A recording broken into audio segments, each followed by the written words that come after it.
صلاتك على النبي مهمة جدا. قبل ما نبتدي المقطع، صليت على النبي؟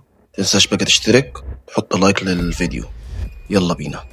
انت متخيل ان في ملاهي حصل فيها كمية جرائم بشعة انت مش ممكن تتخيلها؟ الحكاية بتبدأ في ملاهي مشهورة جدا في استراليا واسمها لونا بارك سودن.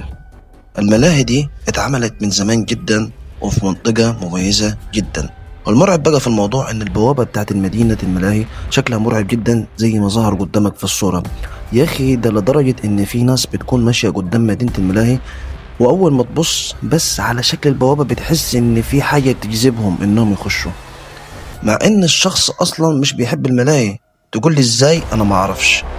والموضوع ما انتهاش لحد كده، لان جوه مدينة الملاهي دي في لعبة اسمها بيت الرعب، واكيد في مننا كتير جدا بيحب اللعبة دي ودخلها قبل كده.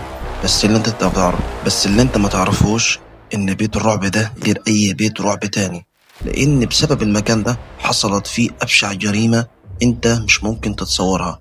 وفي سنة 1979 كان في اب وام ومعاهم اولادهم التلاتة قرروا يروحوا الملاهي ويدخلوا بيت الرعب. وبالفعل راحوا البيت الرعب اللي انا بقول لكم عليه ده وجربوا انهم يخشوا بيت الرعب. الاب وافق وقال لزوجته انه هيدخل المكان ده مع اولاده وخليكي انتي واقفه بره لحد ما نطلع. الام وقفت وفضلت واقفه قدام بيت الرعب لحد لما يطلعوا. الصدمه بقى انها لاحظت ان المكان بتاع بيت الرعب كان بيطلع منه دخان من كل مكان. حتى الناس اللي كانت واقفه لاحظت كده، بس في البدايه الناس افتكرت ان ده عادي لان في اجواء رعب بتحصل جوه، لدرجة إنها سمعت صوت صريخ طالع من جوا، لكنها برضه ما اهتمتش وقالت عادي أكيد مبسوطين جوا، يا ست شوفي جوزك وولادك. لكن فجأة ومرة واحدة الدخان اتحول للون أسود تماما. مش بس كده، ده النار بدأت تطلع من المكان وبتزيد بالتدريج. طبعا كل الناس جريت وطلعت من مدينة الملاهي جري، والناس طلبت المطافي والشرطة والدنيا اتقلبت في ثانية. الغريب في الموضوع إن المطافي أول لما وصلت وهم بيحاولوا يطفوا الحريقة كان مش عارفين يسيطروا عليه. كل ما يرشوا مية الحريق بيزيد أكتر، لأنك بتحط بنزين مش مية. لكن في النهاية وبعد معاناة كبيرة قدروا رجال الأطفاء إنهم يسيطروا على الحريق.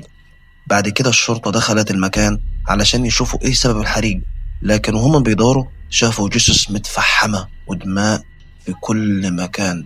فعلا كان بيت رعب حرفيا.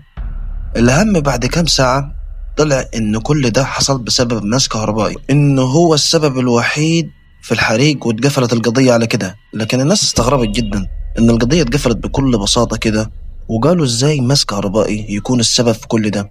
الكلام ده مش داخل الدماغ، وفضلت الشكوك حوالين الموضوع. الأغرب إن في سنة 2020 القضية اتفتحت تاني. مش بس كده، ده كمان أي حد يقول عن أي حاجة غريبة حصلت في نفس اليوم الحادثة أو قبلها بكم يوم ياخد مبلغ مالي ضخم جدا. أول واحدة حكت قالت إنها هي وزوجها قبل الحادثة بيومين قرروا يروحوا الملاهي ويدخلوا بيت الرعب. وأول لما دخلوا العربية اللي كانوا راكبينها اتحركت بيهم جوا المكان. لاحظت إن في مدفأة اتحطب، طبعا كانت فاكرة إنها مجرد ديكور، لكن الصدمة إن أول لما قربت منها وجربت إيديها علشان تتأكد لقت إنها حقيقية فعلا، وحرارتها كانت شديدة جدا لدرجة إن إيديها كانت هتتحرق. شخص تاني بيحكي إن هو وأولاده قبل الحادثة بيوم واحد بس قرر يروح الملاهي ويدخل بيت الرعب.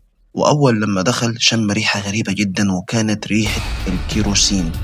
واللي ما يعرفش الكيروسين هو سائل شفاف قابل للاشتعال، ممكن لو في حرارة شديدة أو شرارة بسيطة يولع المكان كله.